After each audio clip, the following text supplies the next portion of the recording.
Tirupati SV university మరికాసేపట్లో deputy mayor ఎన్నిక జరగనుంది. అందులో యూనివర్సిటీ మెయిన్ బిల్డింగ్ కి ఒక్కొక్కరిగా కార్పొరేటర్లు చేరుకుంటున్నారు. యూనివర్సిటీ మెయిన్ బిల్డింగ్ వద్ద వరకు వచ్చి వైసీపీ కార్పొరేటర్లు వెనక్కి వెళ్లిపోతున్నారు. ఓటింగ్ కు వచ్చే కార్పొరేటర్లను బంధించారంటూ వెనక్కి వెళ్లిపోతున్నట్లు తెలుస్తోంది. ఓటింగ్ బాయ్కట్ చేసే యోచనలో వైసీపీ నేతలు ఉన్నట్లుగా సమాచారం. కరెస్పాండెంట్ సునీల్ పూర్తి సమాచారం అందిస్తారు. సునీల్, ప్రస్తుతం ఓటింగ్ ఎలా జరుగుతోంది, ఏం జరుగుతోంది అక్కడ?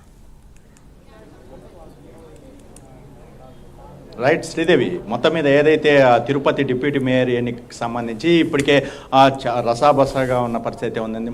ముఖ్యంగా ఏదైతే వైసీపీ కార్పొరేటర్లకు సంబంధించి వారి బస్సు వస్తున్న సమయంలో ఒకసారిగా టీడీపీ నాయకులు భారీ స్థాయిలో చేరుకొని ఇక్కడికి రానివ్వకుండా బస్సును అడ్డుకొని కొంతమందిని కిడ్నాప్ చేశారని చెప్పేసి వైసీపీ కార్పొరేటర్లు అయితే ఇక్కడ వాళ్ళ ఆవేదన వ్యక్తం చేస్తున్న పరిస్థితి ఉంది. ఎందుకంటే వాళ్ళు ఒకటే ఆరోపిస్తున్నారు, మమ్మల్ని ఖచ్చితంగా ఓటింగ్కి రానివ్వకుండా చేసి ఖచ్చితంగా వాళ్ళు ఏదో చేయబోతున్నారు, కావాలని ఇట్లాంటివన్నీ చేస్తున్నారని చెప్పేసి వైసీపీ నేతలు అయితే ఆరోపిస్తున్న పరిస్థితి. ఇప్పటికే ఈ ప్రాంతానికి తిరుపతి ఎంపీ, ఎమ్మెల్సీ, మరోవైపు తిరుపతి మేయర్ శిరీష గుడిగా ఇక్కడికి చేరుకున్న పరిస్థితి ఉంది. ముఖ్యంగా మనం చూస్తున్నాం, ఆల్రెడీ కార్పొరేటర్లు అందరూ మొత్తం ఈ ప్రాంతానికి అయితే చేరుకుంటున్నారు. ఏం జరిగిందనే దాని మీద ప్రధానంగా ఒకటే వాళ్ళు మాట్లాడుతున్నారు. ముఖ్యంగా ఏదైతే ఈరోజు జరిగిన దాని ప్రకారం చూస్తే కావాలని ఆపేసి మమ్మల్ని ఇబ్బంది పెట్టారు, మేము దీనిపై ఇప్పుడు ఏ విధంగా వెళ్ళాలి అనే దాని మీద ప్రధానంగా వాళ్ళు అడుగుతున్నారు. ఎందుకంటే మా కార్పొరేటర్లకు సంబంధించి సుమారు ఏదైతే 6 మందిని కిడ్నాప్ చేశారు, వాళ్ళని రానియకుండా వాళ్ళని అయితే బంధించిన పరిస్థితి ఉందని చెప్పేసి అంటున్నారు.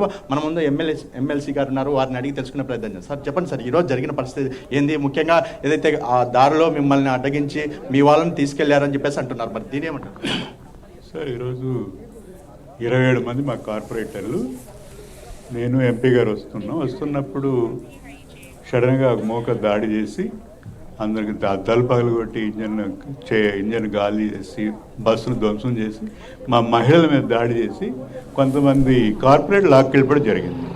మా వాళ్ళు మొత్తం 5 మంది కార్పొరేటర్లు మిస్ అవుతున్నారు. ఇప్పుడు పోలీసులు మాకు ప్రొటెక్షన్ ఇవ్వడం పోయి తర్వాత వచ్చి మమ్మల్ని దిక్కొండ బస్సు నుంచి ఇబ్బంది పెట్టారు.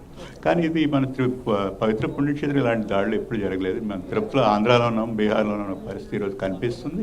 ఒకటే మా పరిస్థితి ఇప్పుడు మా కార్పొరేట్లకు ఏమైంది, ఆ కార్పొరేట్లు తీసుకొచ్చి మాకు అప్పగిస్తే కానీ మేము లోపలికి వెళ్ళాం. ఎందుకంటే మా వాళ్ళందరూ అక్కడ ఉన్నారు కాబట్టి కోరం కూడా సరిపోదు. కాబట్టి మేమైతే దీనికి ప్రొటెస్ట్ చేస్తున్నాం, బాయ్కాట్ చేస్తున్నాం. కానీ ఇలాంటి పరిస్థితి రాజకీయాల్లో యాక్చువల్గా ఈ డెమోక్రసీకి పెద్ద అగాధం ఇది. ఇలాంటి ముందు ప్రజలు కూడా హర్షించారు. ముఖ్యంగా ఏదైతే వీళ్ళు ఒకటే ఆరోపిస్తున్నారు, ఇక్కడ జరుగుతున్నటువంటి పరిస్థితి చూస్తే పూర్తిగా మమ్మల్ని అక్కడికి రానియకుండా అడ్డుకుంటున్నారు. పూర్తిగా ఏదైతే మేము ఈరోజు అయితే ఓటింగ్ వేసేందుకు మేము సిద్ధంగా లేదు, పూర్తిగా మేము బాయ్కాట్ చేస్తామని చెప్పేసి ఖచ్చితంగా చెప్తున్న పరిస్థితి. ఎందుకంటే ముఖ్యంగా ఏదైతే ఉదయం నుంచి పూర్తి స్థాయిలో మమ్మల్ని ఎక్కడికక్కడ నిలవరిస్తున్నారు, పూర్తిగా కార్పొరేటర్లు రాకుండా కేవలం ఈ కార్పొరేటర్లు వెళ్తున్నారని చెప్పి. మరోవైపు ఇటు కూటమి నాయకులు ఒకటే చెప్తున్నారు, ఎందుకంటే స్వచ్ఛందంగా వచ్చి వాళ్ళు ఓటు వేస్తున్నారు, మొత్తం వాళ్ళే వచ్చి ఇక్కడికి చేరుకుంటున్నారని చెప్పేసి వాళ్ళు అంటున్న పరిస్థితి ఇక్కడ కనపడుతుంది. ఏదేమైనప్పటికీ జరుగుతున్నటువంటి గొడవకు సంబంధించి చూసినట్లయితే ఏది అంటే ఎవరి కోసం కార్పొరేటర్లు వచ్చారు, ప్రధానంగా ఏం జరుగుతుంది అనే ప్రధాన చర్చ ఇక్కడ కొనసాగుతున్న పరిస్థితి ఉంది. ఎందుకంటే కార్పొరేటర్లు ఒకటే చెప్తున్నారు, కొంతమంది పూర్తిగా ఖచ్చితంగా కూటమి పార్టీకి ఓటు వేసేందుకు మేము సిద్ధంగా ఉన్నామని చెప్పేసి భారీ స్థాయిలో ఇక్కడ చేరుకుంటున్న పరిస్థితి ఉంది. ఇప్పటికే మనం చూస్తున్నాం, సెనేట్ హాల్ వద్ద పూర్తి స్థాయిలో ఏర్పాట్లు కూడా చేసిన నేపథ్యంలో అక్కడ వాళ్ళు ఓటింగ్ వేసేందుకు కూడా భారీగా వచ్చిన పరిస్థితి ఉంది. ఎవరు ఎటువంటి అవాంఛనీయ సంఘటనలు కూడా చోటు చేసుకోకుండా పూర్తిగా పోలీసులు కూడా ప్రత్యేక ఏర్పాట్లు చేసిన పరిస్థితి ఉంది. ముఖ్యంగా ఇంత జరుగుతున్నా పోలీసులు ఏం పట్టించుకోలేదని చెప్పేసి ఇక్కడ వైసీపీ కార్పొరేటర్లు చెప్తున్నప్పటికీ పూర్తిగా ఇక్కడ ఎటువంటి ఇబ్బందులు లేవని చెప్పేసి పోలీసులు తెలుపుతున్న పరిస్థితి ఉంది. మరి కాసేపట్లో డిప్యూటీ మేయర్ ఎన్నికకి సంబంధించి పూర్తి స్థాయిలో ఈ ఓటింగ్కి సంబంధించి మొదలయ్యే అవకాశం ఉన్నట్టు తెలుస్తుంది. దీనికి సంబంధించి ఇప్పటికీ ఏదైతే కొంతమంది కార్పొరేటర్లు మాత్రం అక్కడికి చేరుకోని పరిస్థితి ఇక్కడ నెలకొందని చెప్పొచ్చు. Sridevi. Right Sunil, thank you.